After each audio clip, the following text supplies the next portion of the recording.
नमस्कार मित्रांनो, तर आज आपण पाहणार आहोत ठरलं तर या मालिकेच्या पुढील भागामध्ये आता खूपच जबरदस्त असा ट्विस्ट आलेला आहे।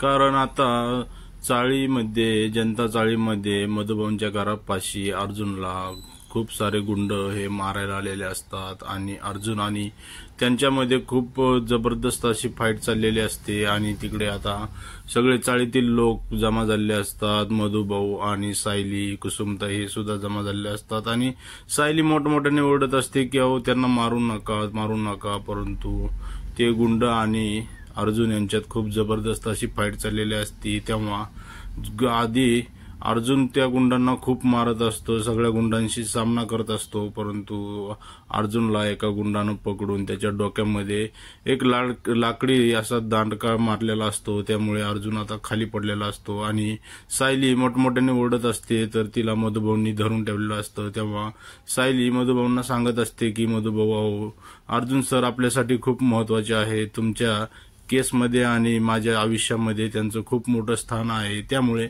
प्लीज मला त्यांची मदत करायला जाऊ द्या। आणि जेव्हा अर्जुन खाली कोसळतो तेव्हा तो बेशुद्ध पडलेला असतो आणि त्याला वाचवायला सायली ही तिथं जाते आणि त्याच्या अंगावर पडून मोठमोठ्याने रडत असते आणि त्याला म्हणते की अर्जुन सर उठा, अर्जुन सर माझं तुमच्यावर खूप प्रेम आहे। तेव्हा अर्जुन आता डोळे उघडतो आणि तिला हसत बघतो। तेव्हा एक गुंड येऊन अर्जुनच्या डोक्यात लाकूड टाकणार, तेवढ्यात अर्जुन तो लाकूड पकडून त्याला मारतो। आता झालेलं असं असतं की अर्जुन हा चाळीमध्ये सायलीची वाट पाहत तिच्या घरापाशी थांबलेला असतो, परंतु सायली ही काय घराच्या बाहेर येत नसती। तेव्हा अर्जुनला घराबाहेर जी कपडे वाळत घातलेले असतात ते दिसतात आणि तिथे जाऊन एक चिठ्ठी लिहून तो तिथं ठेवतो, परंतु आता सायलीची वाट पाहत असतो आणि सायली काय कपडे घ्यायला येत नसते। तेव्हा तिथं शीतल आलेली असते आणि अर्जुन शीतलला म्हणतो की तू मला माझी मदत करावं लागेल। तेव्हा शीतलला अर्जुनला विचारते की काय कसली मदत करू शकते मी तुमची। तेव्हा अर्जुन तिला म्हणतो की हे जी कपडे आहेत ना वाळूत घातलेले सायलीचे ते त्यांना घरात नेऊन द्या आणि त्याच्याबरोबर मी एक चिठ्ठी ठेवलेली आहे तीही तिच्यापर्यंत पोच करा।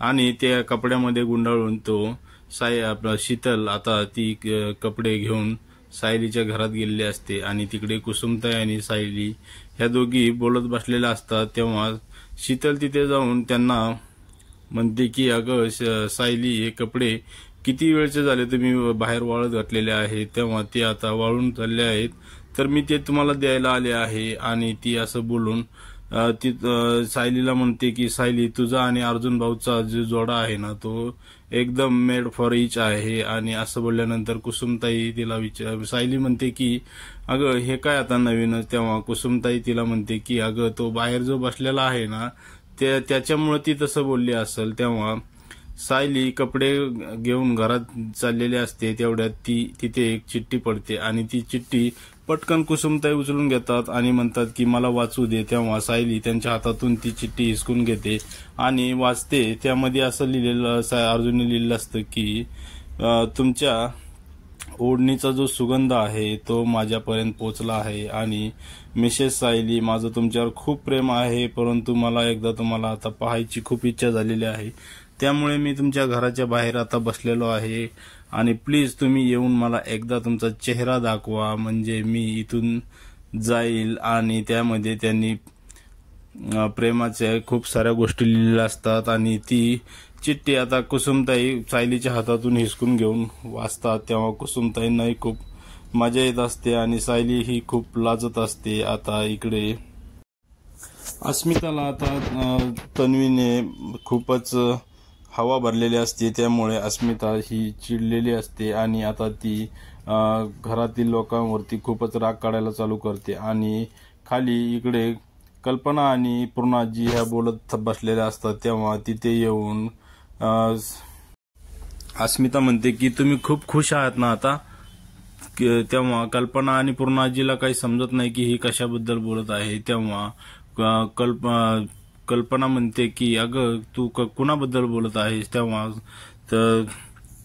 अस्मिता म्हणते की त्यांना तन्वीच्या डोळ्यातील अश्रू पाहून तुम्हाला दोघींना खूप आनंद झाला असेल ना. तेव्हा कल्पना तिला म्हणते की अगं आम्हाला का आनंद होईल तिच्या डोळ्यातील अश्रू पाहून. तेव्हा तिकडे अस्मिता म्हणते की हो तुम्हाला आनंदच होणार आहे ना, कारण तुम्ही तिच्यासाठी काहीच करत नाहीत आणि ती आपल्या सगळ्यांसाठी किती करत आहे. तेव्हा पूर्ण आजी तिला म्हणते की अगं आमची खूप इच्छा आहे तिच्यासाठी काहीतरी करायची, पण आता आमच्या हातामध्ये काय आहे. तेव्हा अस्मिता म्हणते की तुमच्याच हातामध्ये तर सगळं आहे, त्यामुळेच तर तुम्ही तिची काही मदत करत नाहीयेत. आणि आता ते इकडे अर्जुन हे आणखी ही चाळीतच म्हणजे संध्याकाळ झालेली असते आणि अर्जुन चाळीतच सायलीची वाट पाहत बसलेला असतो. तेवढ्या तिथे चाळीतील एक माणूस येऊन अर्जुनला म्हणतो की अर्जुन सर तुम्ही आणखी इथेच आहात का. तेव्हा अर्जुनला समजतं की आता रात्र झाली आहे आणि अर्जुन त्याला म्हणतो की अरे वा तुम्ही कामावून पण आले.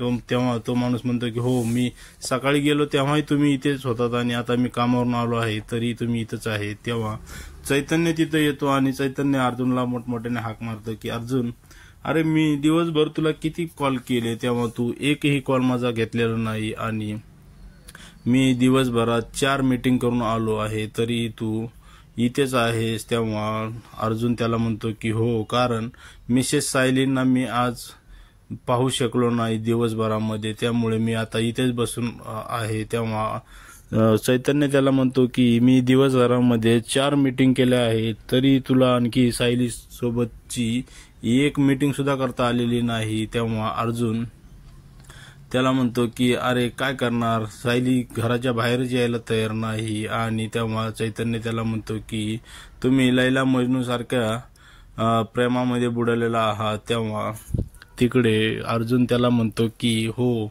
लैला मजनूचं प्रेम खरं होतं, परंतु त्यांच्या आयुष्यात मधुभाऊंसारखा एखादा व्हिलन नव्हता आणि आमच्या आयुष्यात तो आहे, त्यामुळे मला सायलीला भेटता येत नाही. त्यामुळे तिथे एक फुलावाला चाललेला असतो. तेव्हा अर्जुन त्याला म्हणतो की हो काका माझं एक काम करताल का. तेव्हा तो फुलवाला विचारतो की काय काम आहे. तेव्हा अर्जुन त्याला म्हणतो की फुलं आहेत ना तुम्हाला एक ठिकाणी नेऊन द्यायचे आहे. तेव्हा तो फुलवाला म्हणतो की नाही साहेब माझी तर आता सुट्टी झाली आहे आणि आता मी धंदा बंद केला आहे, त्यामुळे मी आता घरी चाललो आहे. तेव्हा अर्जुन त्याला म्हणतो की अहो तुम्हाला खूप लांब नाही जायचे, इथेच ह्या खोलीमध्येच तुम्हाला हे फुलं द्यायचे आहे. तेव्हा तो फुलवाला तयार होतो. तेव्हा अर्जुन त्याला म्हणतो की 1 मिनिट थांबा आणि तो परत एक चिठ्ठी लिहून त्या फुलामध्ये ठेवतो. तेवढ्या तिकडून मधुभाऊंची एंट्री होते आणि मधुभाऊ अर्जुन आणि चैतन्याला पाहून म्हणतात की तुम्ही निर्लज्जपणाचा कळस गाठलेला आहे असं बोलून मधुभाऊ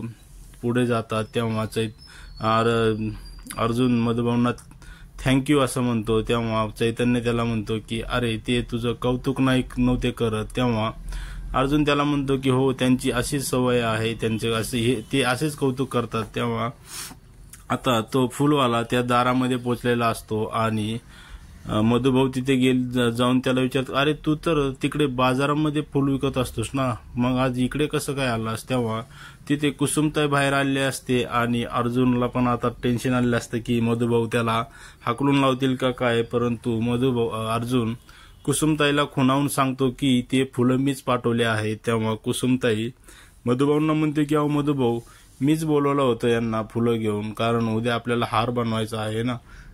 तेव्हा मधुभाऊ म्हणतात की ठीक आहे चांगलं केलंस तू. आणि कुसुमताई त्या फुलवाल्यांकडून फुलं घेते आणि घरात जाते. तेव्हा मधुभाऊ कुसुमताईला विचारतात की तो नालायक माणूस आणखी घराच्या बाहेरच उभा आहे, तो घरात तर आला नव्हता ना. तेव्हा कुसुमताई म्हणते की नाही मधुभाऊ ते घरामध्ये आला नव्हता.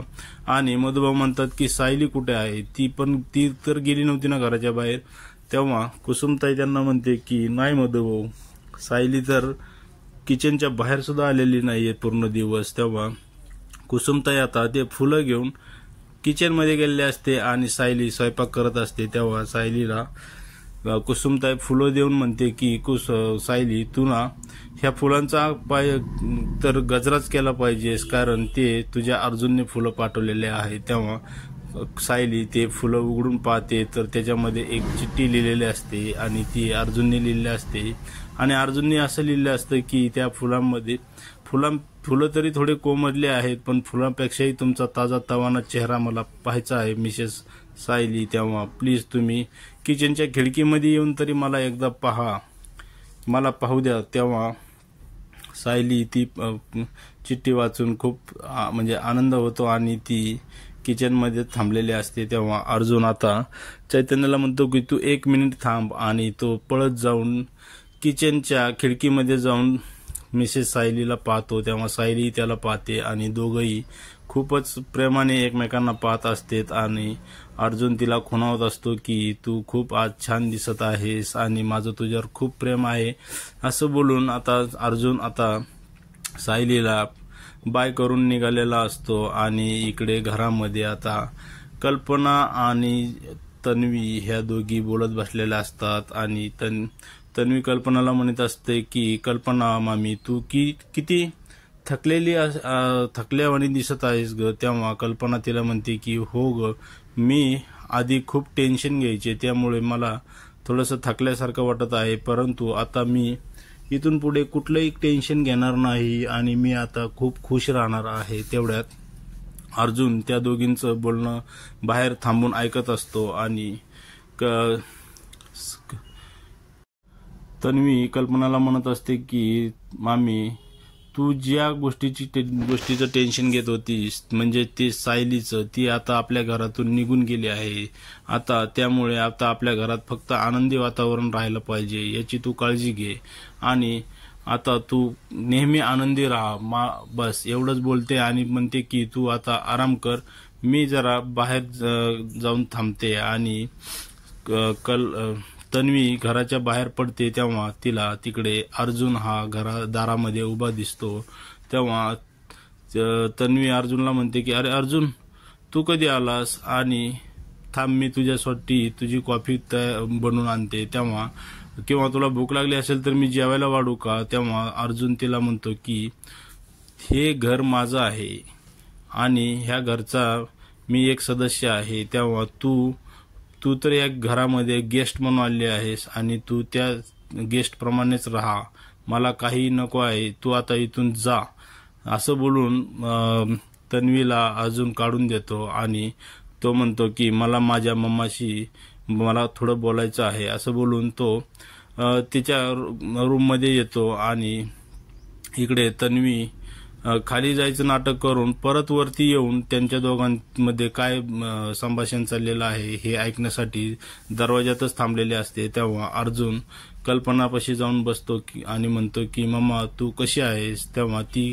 त्याला काही बोलत नाही आणि अर्जुन तिच्यापाशी बसतो आणि म्हणतो की मला माहित आहे की तुझा माझ्यावर खूप राग आहे, परंतु मी वाट पाहत होतो की तुझा राग एक ना एक दिवस तरी कमी होईल आणि तू माझ्याशी बोलशील, परंतु असं काही होताना मला दिसत नाही. त्यामुळे आता मलाच तुला काहीतरी सांगायचं आहे असं बोलल्यानंतर तन्वी इकडे बाहेर उभा राहून त्यांचं बोलणं ऐकत असते आणि तिला खूप आता टेन्शन आलेलं असतं की अर्जुन कल्पनाशी काय बोलणार आहे. आणि आता अर्जुन कल्पनाला म्हणत असतो की मला तुझ्याशी खूप सारं महत्वाचं बोलायचं आहे की मी हे कॉन्ट्रॅक्ट मॅरेज का आणि कुणासाठी केलं होतं.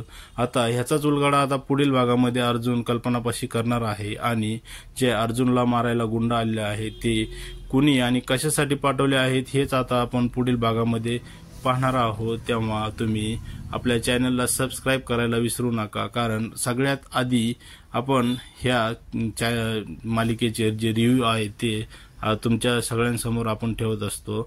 त्यामुळे तुम्ही चॅनलला लाईक आणि सबस्क्राईब कमेंट करायला विसरू नका. धन्यवाद.